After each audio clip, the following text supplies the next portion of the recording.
ஐயனார் துணையில அடுத்த நடக்க போகுதுன்னு வாங்க பார்க்கலாம். சேரனுக்கு ஏத்த சரியான ஜோடி கார்த்திகாவா கவிதாவான்னு கமெண்ட்ல சொல்லிருங்க. நடேசன் பார்த்தா இங்க நிலாவை கூப்பிட்டு, ஏமா உங்ககிட்ட கொஞ்சம் பேசணும் அப்படின்னு சொல்லிட்டு நடேசன் சொல்லல. என்ன அங்கிள் அப்படின்னு சொல்லி நிலா கேட்கல. இல்லம்மா, புரோக்கர் பையில பார்த்தேன். நாங்க ஏற்கனவே முன்னாடி சேரனுக்கு ஒரு பொண்ணை பார்த்துருந்தோம். அவங்களுக்கும் சேரனை பிடிச்சிருந்துச்சு, பொண்ணுக்கும் சேரனை பிடிச்சிருந்துச்சு, சேரனுக்கும் பொண்ணை பிடிச்சிருந்துச்சு. வீட்டுல எல்லாருக்குமே சம்மதந்தேன். ஆனா அவங்க வச்ச ஒரே விஷயம், இப்படி பொண்ணுங்க யாருமே இல்லாத வீட்டுக்கு எங்க பொண்ணை மட்டும் எப்படி நம்பி அனுப்புறது, அதுவும் இத்தனை பசங்க இருக்காங்க அப்படின்னு சொல்லி அவங்க ஒரு இக்கனா வச்சுதான் பேசினாங்க. அதுக்கப்புறம் அந்த சம்மந்தம் அப்படியே தட்டி போயிருச்சு. அந்த பொண்ணு வேற, நீங்க உங்க தம்பியை விட்டுட்டு வாங்க அப்படின்னு சொல்லி சேரன்ட்ட சொல்லவும், இவனுக்கு தான் தம்பி பாசம் ரொம்ப அதிகமாச்சே, நம்ம எக்கேடு கேட்டாலும் பரவாயில்ல அப்படின்னு சொல்லிட்டு அந்த சம்மதத்தை வேண்டான்ட்டான்.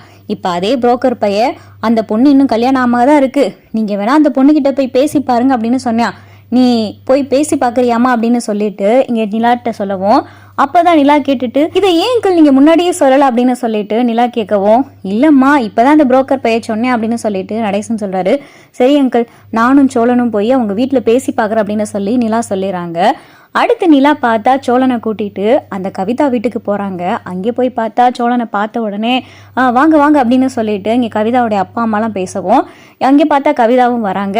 அவங்கள பார்த்ததுமே நிலாவுக்கு ரொம்ப பிடிச்சி போச்சு.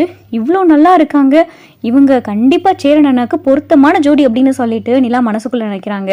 அப்பதான் சோழன் சொல்றாரு, நீங்க அப்ப சொன்னீங்க பொண்ணுங்க இல்லாத வீட்டுல எப்படி உங்க பொண்ணை நம்பி அனுப்புறதுன்னு, இப்பதான் எனக்கு கல்யாணம் ஆயிருச்சு, இவங்க தான் என்னுடைய ஒய்ஃப் அப்படின்னு சொல்லிட்டு சோழன் சொல்லவும், நிலா பார்த்தா டக்குன்னு சோழனை பாக்குறாங்க. அங்கே கொஞ்சம் பேசுங்க அப்படின்னு சொல்லிட்டு இங்க சோழன் சொல்லவும், ஆமாங்க நானும் இப்ப அந்த வீட்டுல தானே இருக்கேன், உங்க பொண்ணை நம்பி சேரனனாக்கு கல்யாணம் பண்ணி கொடுக்கலாமே அப்படின்னு சொல்லிட்டு நிலா சொல்ல. அப்பதான் பார்த்தா பொண்ணோடைய அப்பா கேட்கிறாரு, என்னம்மா நீ தம்பியை கல்யாணம் பண்ணியிருக்க, சேரனை போய் அண்ணன் சொல்ற அப்படின்னு சொல்லிட்டு பொண்ணோடைய அப்பா கேட்டதும், இல்ல அப்படியே பழகிருச்சு அப்படின்னு சொல்லிட்டு நிலா சொன்னதும், சரிம்மா நீ இந்த அளவுக்கு பேசையிலே தெரியுது எங்களுக்கு சம்மதமா, நீ அந்த வீட்டுல எந்த அளவுக்கு நல்லா இருக்கேன்னு அப்படின்னு சொல்லிட்டு கவிதாவுடைய அம்மா அப்பா பார்த்தா சேரனுக்கு மறுபடியும் கவிதாவை பேசி முடிக்கிறாங்க. கவிதாவுக்கும் பார்த்தா ரொம்ப சந்தோஷமாயிருது. உடனே பார்த்தா கவிதா சேரனுக்கு ஃபோன் பண்றாங்க. சேரன் பார்த்தா அந்த நம்பரை பார்த்துட்டு, இந்த நம்பரை நம்ம எங்கேயோ பார்த்துருக்கோமே அப்படின்னு சொல்லி சேரன் ரொம்ப நேரமா போனை பார்த்துக்கிட்டே இருக்காரு.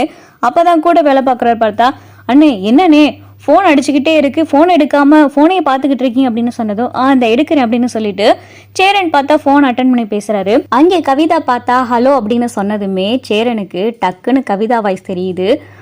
கவிதா அப்படின்னு சொல்லிட்டு சேரன் கேட்டதும், பரவாயில்லையே என் வாய்ஸை இன்னும் மறக்காம இருக்கீங்க அப்படின்னு சொல்லி கவிதா கேட்டதும், நீங்க எப்படி இருக்கீங்க அப்படின்னு சொல்லிட்டு சேரன் கேட்கிறாரு.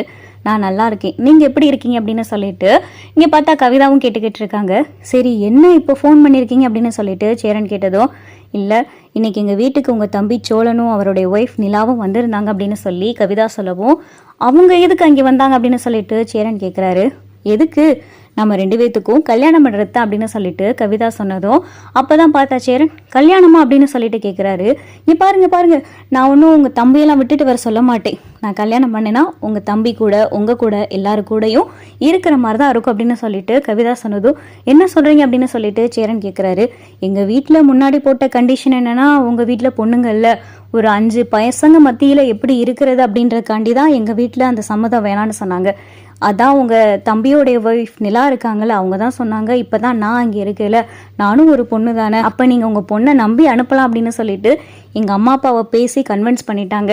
எங்க அம்மா அப்பாவுக்கும் இதுல சம்மதம் அப்படின்னு சொல்லிட்டு இங்க பார்த்தா கவிதா சொன்னதும் சேரனுக்கு ரொம்ப அதிர்ச்சியா இருக்கு.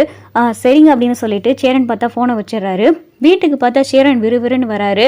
டே சோழன் எங்க அப்படின்னு சொல்லிட்டு பல்லவன்ட்ட கேட்டதும், தெரியலனே, அண்ணனும் அண்ணியும் வெளியே போயிருந்தாங்க அப்படின்னு சொல்லிட்டு பல்லவன் சொல்லிக்கிட்டு இருக்காரு. அப்பதான் நிலாவும் சோழனும் வராங்க. டே எங்க போயிட்டு வரீங்க அப்படின்னு சொல்லிட்டு சேரன் கேட்டதும், இனியாரும் உனக்கு ஃபோன் வந்திருக்குமே அப்படின்னு சொல்லிட்டு சோழன் சொல்லவும், அதெல்லாம் வந்துச்சு, எதுக்கு இந்த தேவையில்லாத வேலை அப்படின்னு சொல்லிட்டு சேரன் கேட்டதும், என்னன்னா தேவையில்லாத வேலைன்னு சொல்றீங்க, எந்த பொண்ணு உங்களை புரிஞ்சுக்கிற மாட்டேங்குது, உங்களை புரிஞ்சுக்கிற பொண்ணுக்கு வேற ஒருத்தரோட கல்யாணம் நடக்க போகுது, ஆனா இந்த பொண்ணு உங்களை நல்லாவே புரிஞ்சுக்கிட்டாங்க, அந்த பொண்ணுக்கு உங்களை ரொம்பவே பிடிச்சிருக்கு, இன்ன வரைக்கும் அந்த பொண்ணுக்கு கல்யாணம் வேற ஆகல, இப்ப நாங்க போய் எல்லாத்தையும் பேசி சமாதானப்படுத்திட்டோம், இன்னும் 2 நாள்ல அந்த பொண்ணுக்கு உங்களுக்கு நிச்சயதார்த்தம் அப்படின்னு சொல்லிட்டு நிலா சொன்னதும் சேரனுக்கு ஒரு பக்கம் சந்தோஷமாவும் இருக்கு, ஒரு பக்கம் பார்த்தா கார்த்திகாவுடைய நினைப்பும் இருக்கு.